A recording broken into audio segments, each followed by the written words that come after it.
Put God first. Put God first in everything you do. Everything that you think you see in me, everything that I've accomplished, everything that you think I have, and I have a few things, everything that I have is by the grace of God. Understand that. It's a gift.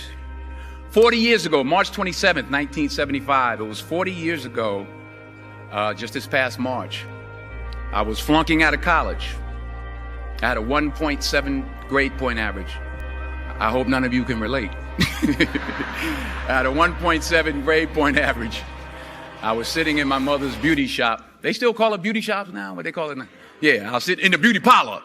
I was sitting in my mother's beauty parlor, and I'm looking in the mirror, and I see behind me this woman under the dryer.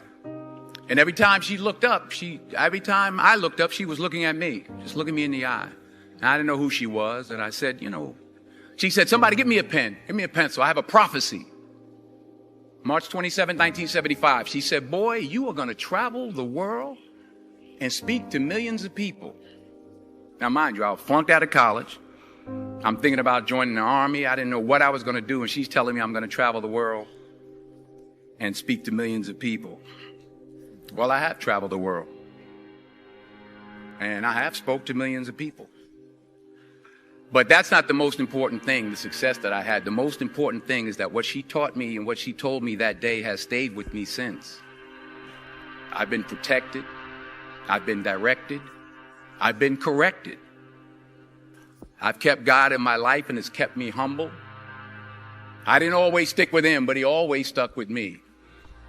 So stick with him in everything you do. If you think you want to do what you think I've done, then do what I've done and stick with God. Number 2, fail big. That's right. Fail big.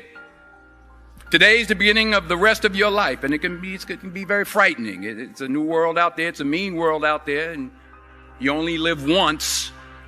So do what you feel passionate about. Take chances professionally.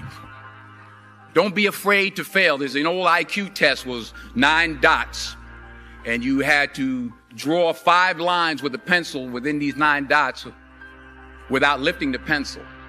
The only way to do it was to go outside the box. So don't be afraid to go outside the box.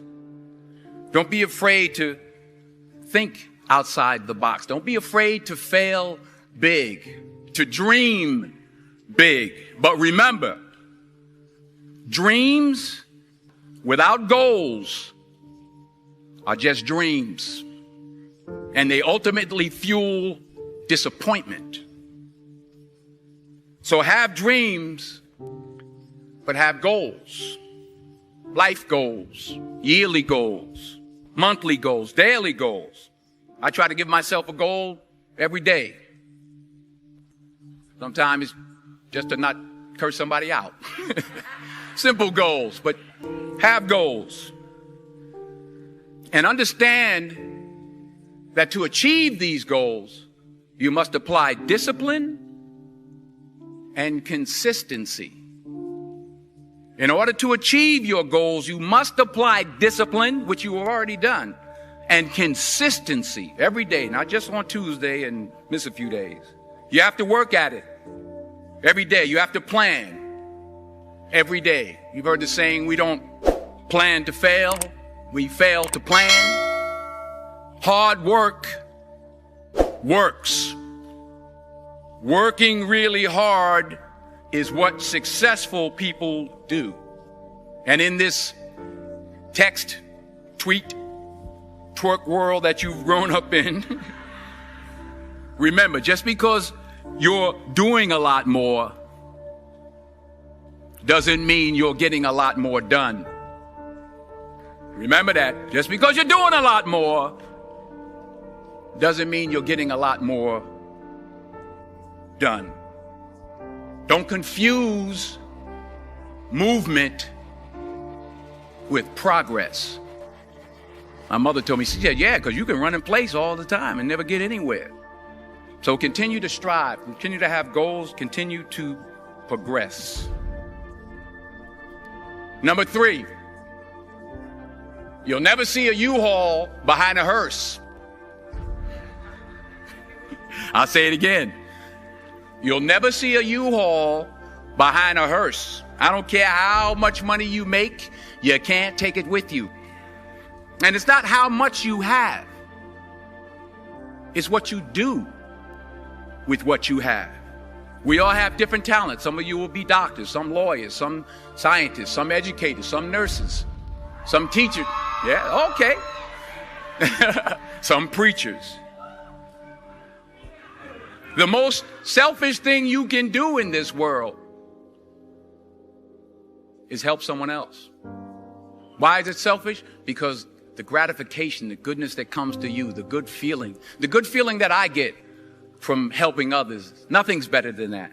Not jewelry, not big house I have, not the cars, but it's the joy. That's where the joy is, in helping others. That's where the success is. Finally, I pray that you put your slippers way under the bed tonight, so that when you wake up in the morning, you have to get on your knees to reach them. And while you're down there, say thank you for grace.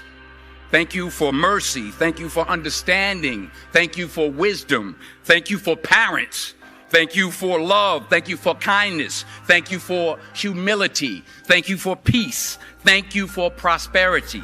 Say thank you in advance for what's already yours. It's how I live my life. That's why I am. One of the reasons why I am today. Say thank you in advance for what is already yours. True desire in the heart for anything good is God's proof to you, sent beforehand to indicate that it's yours already. I'll say it again. True desire in the heart, that itch that you have, whatever it is you want to do, that thing that you want to do to help others and to grow and to make money, that desire, that itch, that's God's proof to you, sent beforehand already to indicate that it's yours. And anything you want good, you can have. So claim it. Work hard to get it. When you get it, reach back. Pull someone else up. Each one, teach one. Don't just aspire to make a living. Aspire to make a difference.